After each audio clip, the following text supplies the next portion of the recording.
reputational sa online, lahat siguro ng mga politiko na aapektuhan yan. Kasi meron kayong reputation that to a certain degree is ito yung ginagamit mo for re-election. So pag nasira ka online, which means reputational, napakahirap bumangon. So pag sunod-sunod yung sinasabi, it forms a certain conclusion in the mind of the receiver of the information. Hence, I would say, si Congressman Abante, talagang ang gulo niyan, hindi mo maintindihan kung saan. That is a conclusion arising from fake news. Is this now true all over the country or only in Metro Manila, for Sir, example? media centers. Mr. I would Chair? say in media centers because like in Manila, Cebu, Davao, at pwede ho ninyo, sir, na i-geofence ang location kung saan pumutok yung balitang yon, and you can see the relationship of the role of media centers, the high density of users, and the connectivity in the place. How does that affect, for example, a politician na tinitira sa face ng fake news? Sir, alam nyo, pag tinira kayo, ang kailangan authentic ang inyong reply. Ang problema ho sa ibang politiko, it takes time for them to react, and by that time, it becomes now the truth. Kunyari, may lumabas na issue ngayon, some politicians would say, I do not want to react kasi pag nag-react ako, lalo kong pinahahaba, pinalalaki yung fake news. Pero kung hindi ho kayo magre-react, that in itself becomes now the narrative, the controlling narrative, which is very, very hard to respond to, especially going into campaign. So, even if it's fake news, the politician must react. Yes, sir. As far as I'm concerned, kasi you would want to write what is being said about you online. If you don't, it becomes a crisis for you. It becomes a reputational issue. And that is your currency when you run for public office. Sa political consulting ho, ang tawag doon, that's your brand. So if your brand is destroyed, it's going to be very, very hard for you to increase your trust. Natatandaan po ninyo ito, sir, may awareness, may tiwala. Awareness, pwede kayong universal. Ang tiwala, napakahirap i-earn. Ngayon, pag nakikita, ginawa yung issue sa inyo, sa distrito nyo, uuga ho yung tiwala. At alam naman po ninyo, ang tiwala, in a 45-day campaign period, mahirap pong ma-rebuild. It will take time for Pero ang paniwala ng iba, Ms. Malu, when you react, you become defensive. Kanina, nabanggit mo na you have to be offensive on this, di ba? Sir, kasi sa akin, the best defense is offense. And when you just say, when you be your authentic self, you're opening yourself, ito ako hindi totoo yan. So kung hindi nyo sasabihin hindi totoo yan, ang mga constituents nyo will always say, tinan mo, nagnakaw yan. Tinan mo, yumaman yan. Very hard to control. Especially during a very heated 45-day campaign period. Wala na ho kayong chance to clear that out. So bago pa mag 45-day campaign period, sinagot nyo na. And then you can reshare that. Then you can, push it and make it viral. So, Mr. Chair, kailangan sa online din, kailangan gumamit. Yes, sir. Kailangan gumamit ka din ng vlogger. Yes, sir. Hindi, sir. Pwedeng ikaw na sa sarili mong page. Ganon. Oo, kasi yun yung authentic self mo Kung pag ginamit mo sa mainstream media, it becomes fodder for news. Lalaki yung issue. 'Di ba? Pero kung sa page mo lang sinagot mo yan, hindi totoo yan. Oo. Ito ang aking pag-aari, ito ang aking paniniwala. So it is not enough, for example, like sa SOCMED, fake news. Hindi naman kinukuha ng mainstream media yan. So, it's not enough na hindi ito kinukuha ng mainstream media sapagkat hindi naman totoo yan, di ba? Yes, sir. Kasi forever nandyan yan. May footprint nung negative reaction sa'yo. So you really have to, kung minsan nga, katulad ho nung exchanges kanina, yung pala 3 years ago pa yung video. So it remains there. And if you don't respond, then it becomes truth. Kaya nga ho, kanina ang sabi ko, in politics, there are shades of truth. Thank you. That's quite a Thank you, revelation to us. Ang problem doon na Congressman na Abante, na nakikita ko diyan kasi halimbawa lumabas yung content mo na ganun. Tapos ayun na meron naman na makita tayo ng mga bots, reaction na. Mga reaction, heart, lahat 'yon. Eh kung bots nga 'yon, artificial intelligence and bots. So, yung explanation mo, mababarage na naman siya ng mga messages na biniyaran nila. Eh like for example ngayon, target ka, target ako. Target tayo lahat. So, babarage nila yung ano mo yung content mo Ang maganda lang pag Facebook mo, pwede mo silang i-block. But yung kapag na-share na nila yun, tapos babarage na naman nila ng bots, lahat ng messages na naman, ayun na. Yan ang problem. And that, where the, CICC will come in. Di ba? Ma-dig deeper yung source. Di ba? CIC, if I may, Congressman, kasi may may konting traction doon sa sinasabi mo. Sa CICC kasi, kaya nyo yung makita yung source ng mga gumagawa ng mga bots. Di ba? And by doing that, that is false information and not subject to freedom of expression. Kasi nga bots So madali yung makita lang natin yung pinaka-source sino yung mga gumagawa nito. Sir, just to qualify, Yes, sir. Your Honor, Mr. Chair, and I think it's the same for all law enforcement agencies here. What we can see is similar to what Facebook sees. So yung age nung time, for example, bagong account ka. Pangalawa, yung trending pattern ng account. At saka, kumbaga sir, they're all circumstantial. Nakikita mo na bagong account, multiple accounts, same postings, tapos yung behavioral pattern mo is mabilis kang mag-respond. Then malamang, bot ka. Tapos ang followers mo inorganic.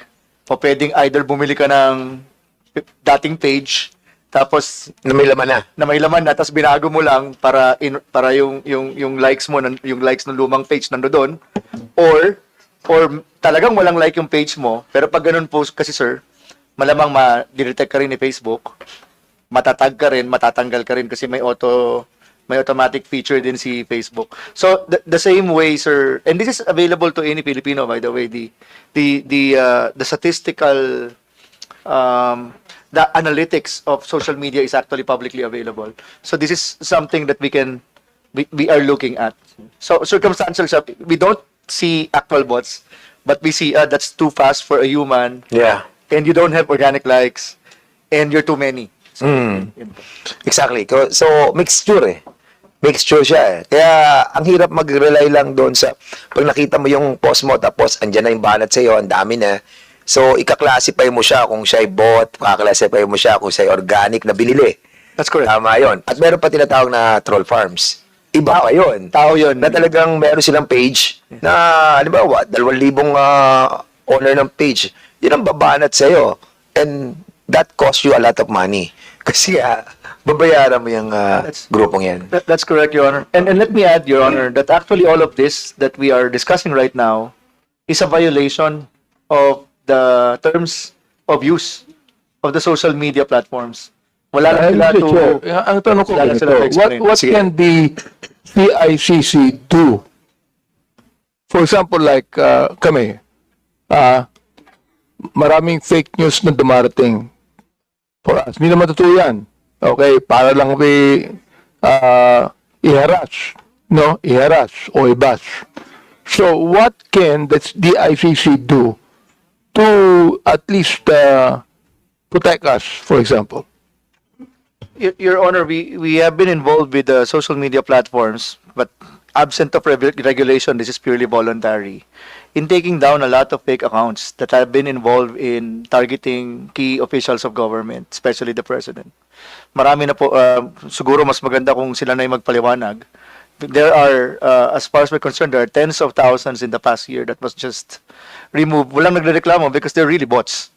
They really were illegitimate accounts. Some are being held as multiple accounts by legitimate people, etc., etc. And I think that's the first one. We don't look at certain personalities, but we just look at patterns. And second, Your Honor, as I mentioned, if it is really a viral thing that threatens national security or threatens our way of life, our culture, nandiyan naman po yung buong CICC Council. There are, for specific laws like OSAIC, automatic po yan, take down yan. Automatic na, kasi ano yan, child pornography, and according to the law, dapat i-block eh. Yun nga lang, we have to understand as we presented, Mr. Chair, pag ang pinag-uusapan na natin, cyber libel, o yung kanina, yung satirical content, but obviously flagrant, because it was AI generated. Pero inamin naman niya, you know, I do AI for satirical, medyo mahirapan din kami pong mag-respond unless a formal complaint is filed, Your Honor. Okay, Mr. Chair, there's a, meron kayong gustong sabihin kanina? Please, Mr. Chair, just to address the earlier question of Congressman Abante about fake news. From the perspective of academics, educators, and fact-checkers, ayaw na po namin gamitin yung term na fake news kasi, pero ang fake news po na term yun ay colloquial na po. Pero ayaw po namin siyang gamitin kasi na-politicize siya, parang ginagamit siya na pang-akusa sa tao na nagsasabi ng impormasyon na ayaw natin. So sa amin, we want to focus on the term information disorder. Kaya doon po pumapasok yung tatlong bilog na pinakita kanina ni Professor Can na tinuturo din po namin sa mga students namin sa UST, no? So yung kaibahan ng disinformation, misinformation at malinformation. So sa dis and misinformation, ang pagkakaiba lang po nun ay merong intention to mislead or harm. No, kapag misinformation, nagkamali lang po. No, kagaya po siguro kanina yung issue ni Congressman Marcoleta sa mga broadsheet, baka nagkamali lang ho, honest mistake. Misinformation po 'yun, walang intention to cause harm or confusion. Yung disinformation, yun po, may malicious intent po 'yun. Yun namang malinformation, medyo controversial pa po itong term na to, but what it means is yung information ay information ay nagsisimula po sa totoo pero minamanipulate po siya in such a way that can cause harm. Yun lang po. Sa inyo, laganap ba to sa buong Pilipinas o dito lang sa Metro Manila or urban areas, for example? Laganap po siya sa lahat po ng may access sa social media. Potentially ay magkaroon po sila ng exposure sa information disorder. Okay. All right. Disinformation, misinformation, and malinformation. Now, itong misinformation, medyo tatanggalin mo yan sa tinatawag nating fake news, di ba? Opo. Kasi wala pong masamang intensyon, honest mistake, no? Malamaring nakalimutan lang o talagang human error. Therefore, yung disinformation saka yung malinformation, merong ano yan, merong violation yan ng batas. Yan po ang focus ng mga fact-checkers, ng mga academics, ng mga regulators, no? Yan din po ang focus ng content moderation. Ms. Malu, mayroon bang violation sa batas niyan? Sa media practitioner tulad mo? So, media practitioner. So, sir, kasi op-ed ako eh. Ha? Opinion. Sige, opinion okay. column. Kahit na ganun. When disinformation and malinformation, do you think that there is violation sa batas natin? Yeah. That they can be charged in court? Yes, sir. Meron, ha? Kasi willful and maliciously eh. Okay. How about the other bloggers, for example? Can we have you answered on this, Mr. Chair? Pwede pong ma-repeat yung question, Mr. Chair? Nag-raise ka ako ng hand, di ako tinatawag. Regarding po sa fake news? Yeah, tungkol sa fake news and then the disinformation and malinformation. Opo, definitely po cyber libel pwede pong yung pag disinformation, malinformation, kung ang purpose talaga ay mag-mislead ng tao para masira yung isang tao, yung isang kumpanya, definitely po pwede po yun sa cyber libel. Now, kanina, yung sagutan ni Congressman Marcoleta sa ni attorney tungkol sa Congressman Marcoleta said na medyo malicious ang scenario mo, no? Sa'yo, do you think that would be malinformation? Mr. Saan pangalan to? Gamboa? Is that malinformation? To inflict harm on a person? Is that not Yung kanina po, malinformation? yung kay Congressman Marcoleta, Yes. wala na po ba siya? Wala na siya. Hindi, kasi si Attorney Ricky, Mr. Chair, was stating his opinion. Tingin niya, nilinlang daw ni Congressman Marcoleta yung mga follower, yung mga certain group of people. So it is not to inflict harm on a person. Is it? Yung binanggit niya na, ano yung binanggit niya na nanlilin lang? At ano pa yung binanggit? pakulo.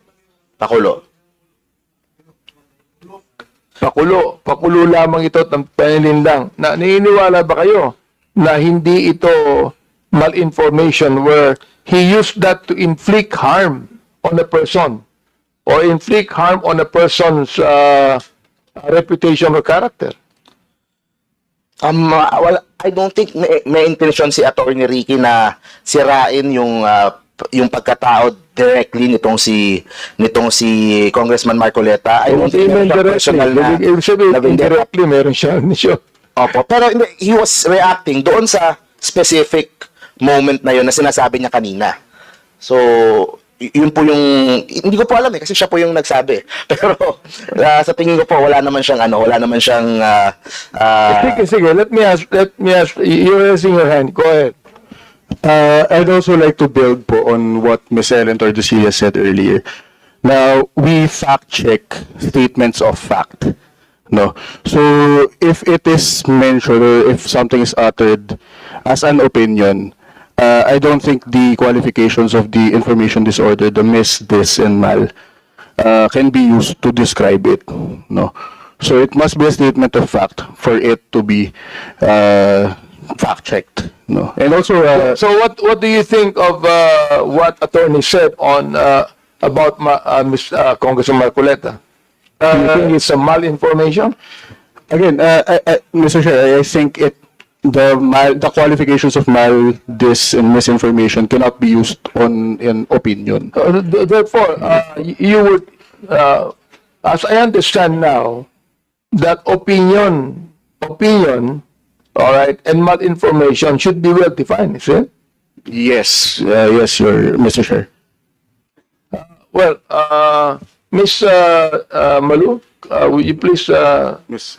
also answer that if you can? Sir, yung sinabi ni Attorney Ricky, I would classify it as a value judgment. Pero mahirap value judgment. Value. Value. Value, dahil sa kanya yun ang value set niya na nag-conclude siya na nanlilin lang. Pero uttered to a politician, nag-iiba yung kulay kasi pag sinabi mong ikaw ay nanlilin lang, it goes to trust. Kaya, You were saying, Ms. Malo, that we should react, Mr. Chair, no? We should react whenever there is a fake news that is blatantly being spread on us, okay? Now, is that not being onion skinned? no sir. Kasi you just want to establish the facts. There are several tools where you can check whether there is an organic push or a push against you. There are several listening tools. I don't know if the good undersecretary. There are several listening tools. One of which is Meltwater, Ubermetrics, Brand 25. keywords. The system will monitor, and if it is an authentic one, you will not see all dark ones. You will see several nodes going to several outlets. But if it is being pushed, there'll be several dark nodes and everything is going back and forth. That is an operation online. And there are existing applications that any legislator can use just to see whether it is organic and whether it is authentic. Attorney Ricky, would you want to react on that, Mr. Chair?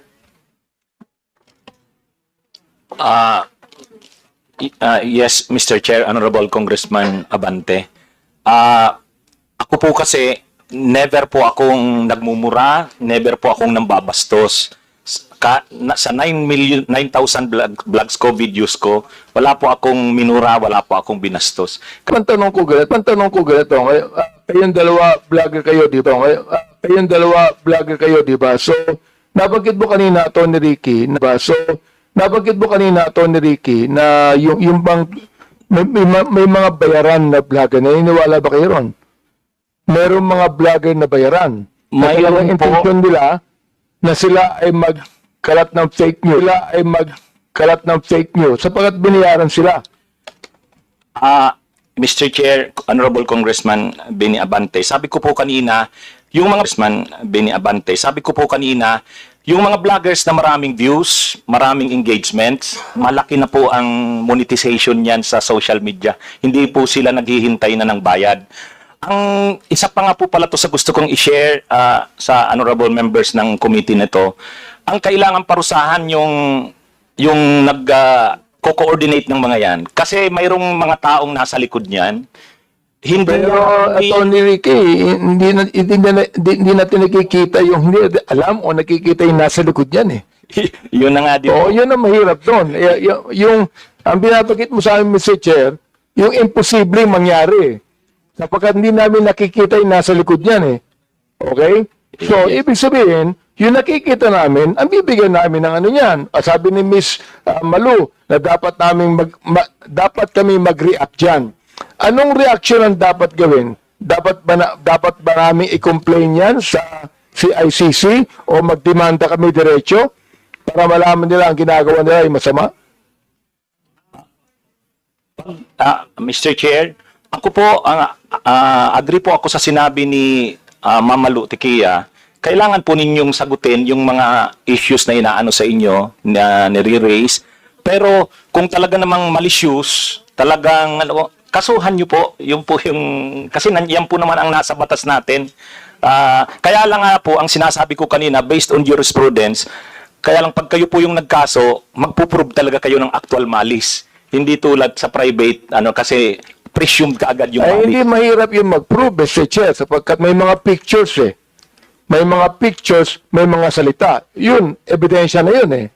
Ang problema lang yan, malaking pera gagamitin mo dyan. Yes po, Mr. That's it. At ang sabi ni Ms. Malu, hindi na kami kinakailangan gumamit pa ng, for example, or media reporter o a vlogger to attack, no? Ganun din ba ang paniwala mo dyan? Yes po, Mr. Chair. In fact, ako po, kami dito na mga nanditong vloggers, kami ang nagtatanggol sa inyo sa Quadcom.